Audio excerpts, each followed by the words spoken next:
joined now. It's Aiden here. What's going on, everybody? Welcome to the first episode of the podcast. I'm joined by the man, the myth, the legend, Brian Crowe. Honored to be the first guest. He's a biology major here at Widener University, and he does research. But rumor has it that he just dropped an album. Any little words to the wise about that, real quick? Interstellar by Crowe and the Ape. We're not professionals, but me and my friend Joe put a lot of good time into it, so I'd really appreciate it if you guys were to go and check it out. Give it a listen. Actually, I knew that was a thing, but I figured I'd just say it anyway. But all right, let's get into it, Brian. So, who do you conduct your research with? So, I'm actually involved in two research projects at Widener University, both pertaining to biology. One, I work with Dr. Bruce Grant, who's also my academic advisor, and then I work with Dr. Janice Krumm on another research project. And then, what exactly specifically? So, my research project with Dr. Grant is it's me and Liam O'Donnell and Peter Poblete. And we go, I did over the summer, we started. So, at my house up in North Jersey over the summer, we would go and we'd set up moth lights outside.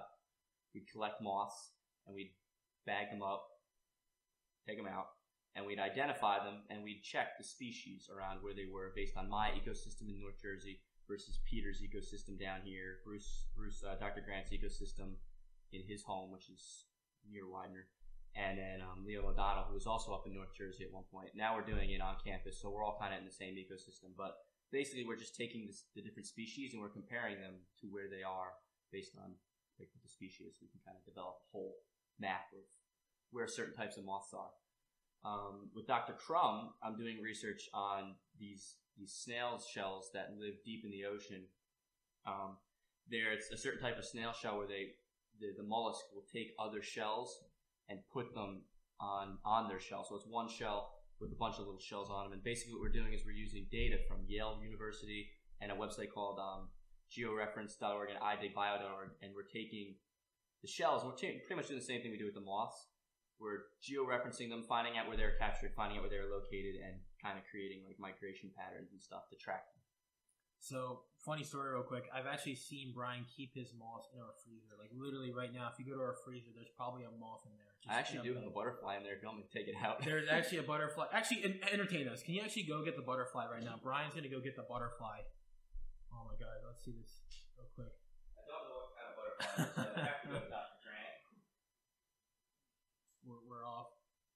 Oh, we're off to the races right here. Oh, God. We got it. Here it is. There's actually a moth in here, too. There is a moth in here. So actually, go ahead. I don't know if you want to show the camera real quick. But I don't know exactly what kind of butterfly this is, but we find them all around my yard. So I wrote it down for Dr. Grant. He's going to identify it. And I also have this moth right here. This is a pug moth. I know how to identify that one. So pretty much what we do is I'll give these to Dr. Grant. He does something with them, then he pins them up. So he puts like pins through the wings so that they're kind of flat. Puts them in a display case, and he'll send them off to certain museums where they look at them and they put them on display, and then they track like, oh, this is the so-and-so butterfly. It was found in North Jersey, and its ecosystem is actually in North Jersey, so it checks out. Or they can say, oh, we've never seen that in North Jersey before, so maybe now this is something we should go into more research in and see if we collect more of them, because maybe they're an invasive species. So let me get this straight. So I'm trying to picture this research, right? So you're collecting different insects from your ecosystem. Most of which are moths or butterflies. The butterfly usually we don't collect, but I had caught one. I figured maybe Dr. Grant would find it interesting. Okay, so you're collecting moths, and sometimes you collect butterflies within your relative ecosystem, right? Yes. So wherever you are. And you're studying, what are you studying? You're studying... So we're studying patterns of where they live and where they're collected in. So we're trying to see if there's invasive species around, or if they're supposed to be there. If they're not, how many are there? Population relativity. And how do you? So, are you testing whether or not they're invasive or not? Or are you just? We work with other people who collect them as well, and we're kind of just getting an overall collection. We're making an Excel sheet with all the locations and stuff, and we're just going to see based on prior data that was collected back in the 1900s, oh, were these there in the 1900s, or are they just there now? Is this new? If it's new, then they've never been collected there before. Then obviously there's something off. It's either they're migrating there or they're becoming invasive. So. Brian, let me ask you this. So why is this research important to us? At least for me, I'm going to play devil's advocate here, right? So why would I care if these butterflies are in my backyard? Obviously if they're an invasive species, that's a little different, but let's say that they're not. like the lanternflies. Like obviously we know they're invasive, Yes. but why do I care that these butterflies or these moths are in my backyard? So if you let's say back in like the 1980s, there was a lot of them collected in North Jersey. Let's say we call it the yellow butterfly. There was a lot of the yellow butterfly collected in North Jersey. If we stop seeing them collected there, it could show signs of extinction of the species, where the species is maybe being taken over by the lanternflies. They're taking all the resources that this species can't grow and reproduce anymore. So that shows signs of extinction. It's important for the environment to notice when species are going extinct, because right now we're in what scientists call the sixth mass extinction that the world has ever seen. So it's important for us to collect this research and see what's going extinct, because if there's certain species that maybe aren't moths, maybe like bumblebees and stuff that are going extinct, like that's a critical species for us as humans, because they reproduce for plants and stuff. They pollinate, and without the plants, that's a major oxygen source on the planet that's depleting, and it could cause changes in life as we know it. That's awesome, man. This is pretty cool research.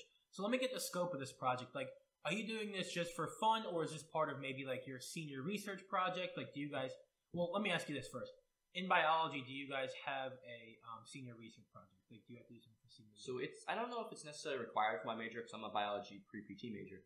But I know it's really, like, it's good, number one, to get this kind of, like, research in, just as a biology in general. Because as a biology major, we're going to be doing research no matter what field I go into grad school, if I so choose to go to grad school.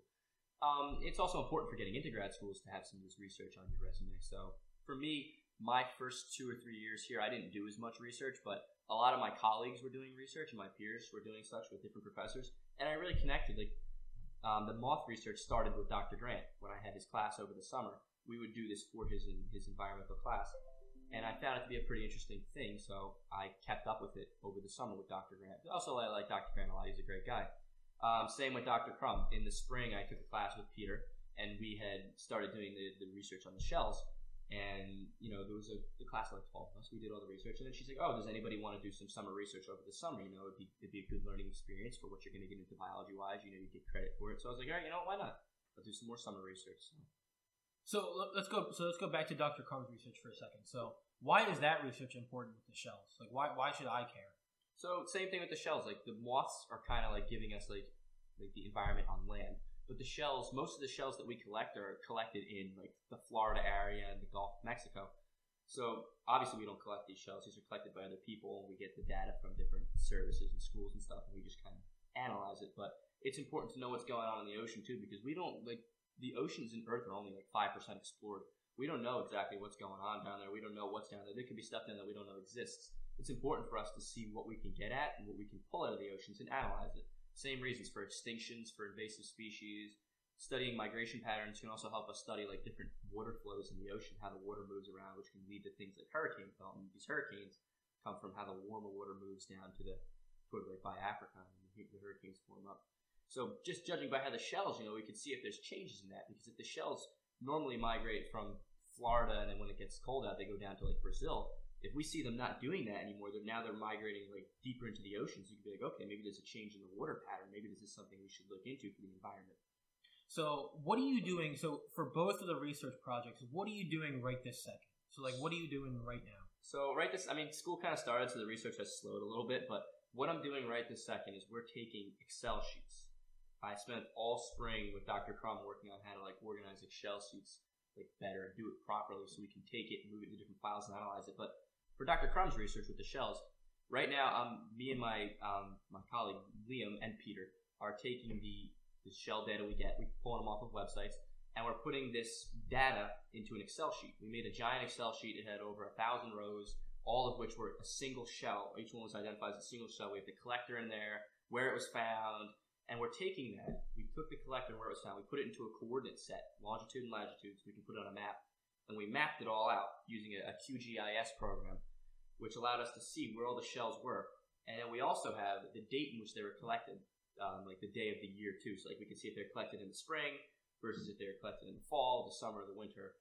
And we're analyzing, we're going to see like, most of these shells that were caught like in the 1980s and the 1990s they were recorded during the springtime up in Florida. And in the wintertime, they were recorded in Brazil. But maybe like the shells that were collected in like 1910, 1920, 1930s, in the springtime, we see them like closer to Mexico. And then in like the wintertime, we see them maybe a little down south by Argentina.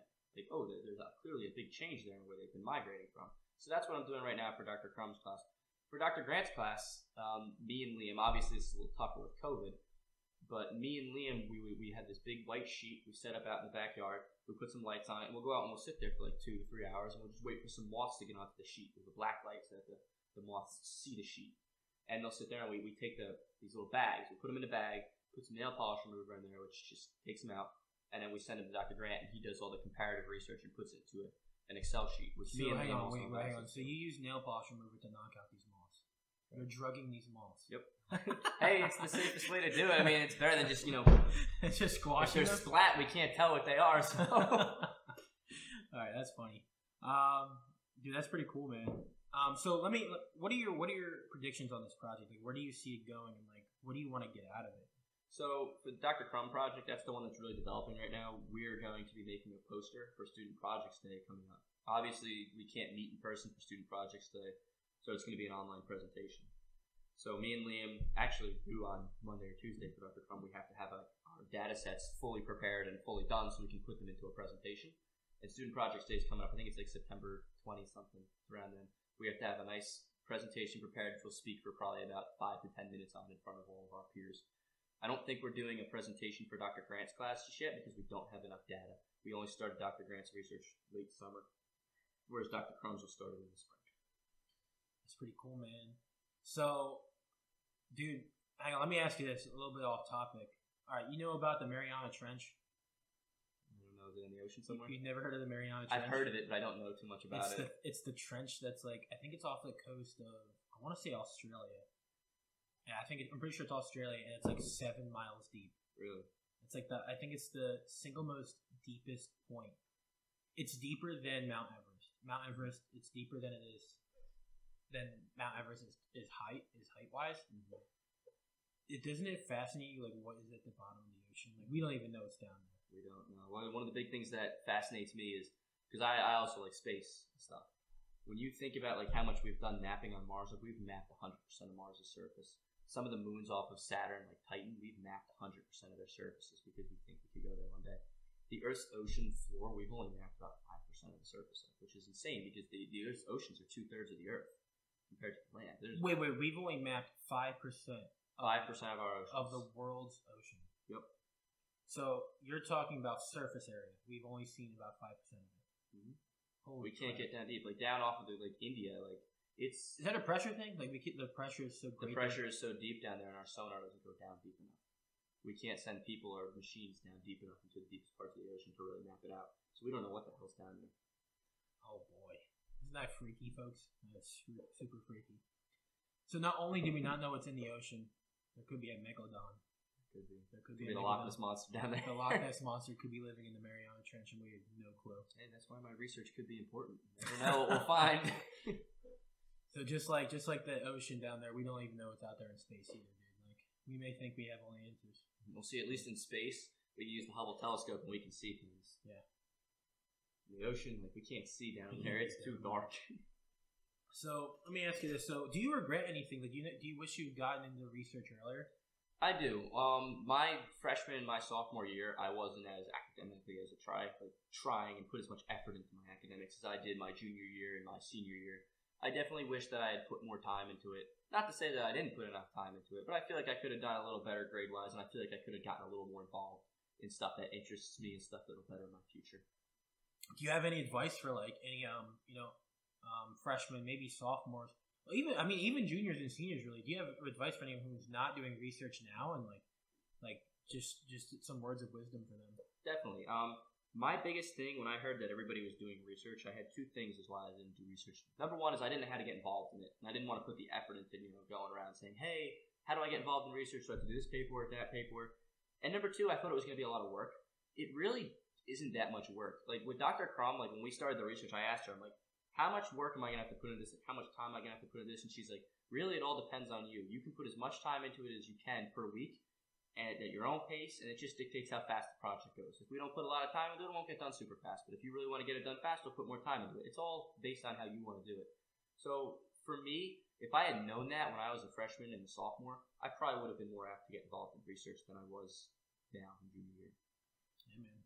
So what are the future plans for Brian Crowe? Are you gonna continue this research, or are you just gonna grad school, or what's the plan here? Well, when I came to Widener, I was a bio pre-PT major, and I still would like to get into pre-PT. I also have a reach goal because, like I said before, I love space, so I'm also trying to maybe try and get more space research into. So maybe I can go work for NASA one day because they are looking for biology majors to do stuff with Mars because they're trying to terraform and stuff. But overall goal is to just get into grad school and try and get my PT doctorate. That's awesome, man. All right, well. Brian, thank you again for joining in on the show. No problem. I'm honored to be the first guest. Hopefully all goes well after this. Yeah, I think, listen, I'm sure this won't be the last time you're on the show. So just want to thank you again. And all right, everyone, thank you for joining in. And we'll see you.